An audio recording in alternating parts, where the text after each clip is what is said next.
Hey guys, Jim Hoffman here from Medic again, and I want to talk about a silent killer, and it really is the type of thing that can fool any of our equipment that's out there. And the scary part is that this invisible threat can make everything look normal on our monitors, and while the patients are really kind of fighting for their lives. And I want to talk about something that happened to me the other night, and I want to share it with you. My carbon monoxide detector started making that annoying chirping sound. You know the one. Beep. And what was that? Beep. Oh, I heard it again. I think I heard it again.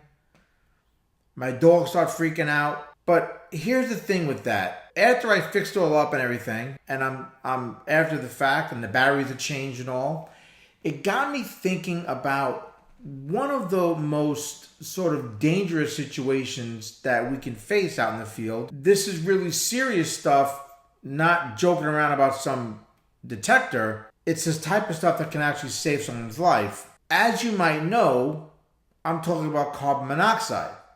And the scary part about that, and you get those types of calls and people that actually experience it, or like I said, the monitor can't read it correctly. You can't see it. You can't smell it, but it's deadly. It's really deadly, and it's effective at fooling both, like I said, the people being exposed and our medical equipment. Something crazy that you might not recall, but if maybe you haven't heard it yet, if you're just getting into EMS, when someone's got that CO poisoning, their oxygen readings can look normal. Put them on the SpO2 monitor, and everything's great.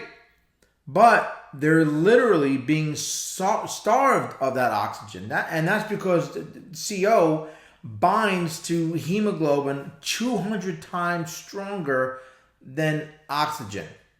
Now, you get a call for something like this where maybe it's suspected, and some of the key signs that you want to watch out for is you might have heard the cherry red skin. Now, that's not always, there initially, right? It's kind of like a later type sign, but they could be complaining of a headache and describe the headache as being like a throbbing type of a headache. They could be complaining of being dizzy or feeling lightheaded. Everybody's favorite, nausea and vomiting.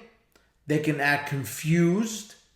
And something else to think about, if you've got multiple patients in the same location with similar signs and symptoms, bells should be going off in your head that this could be a CO poisoning situation.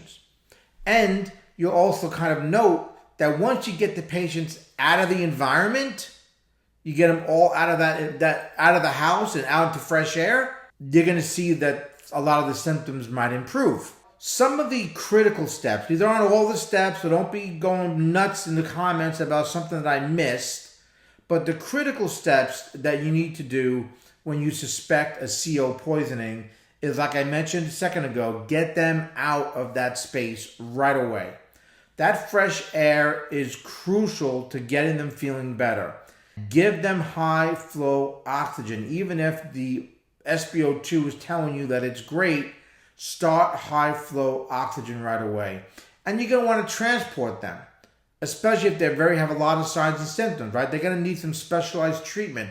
And of course, scene safety, right? If there's other people showing up, other responders showing up, let them know that you suspect the CO poisoning going on so that they don't become exposed to it. On a side note, when I was a brand new EMT, me and my partner walked into a CO poisoning situation where the entire, 5-story building was being exposed to CO, and we had quite the MCI on our hands. So remember, guys, this type of thing, think about all these key elements.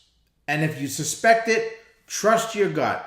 Because a lot of times in EMS, if you've been doing it for a little bit and you just start getting into it, if something feels off about a call, especially with multiple patients in one location, start thinking about CO exposure and what you can do to manage it.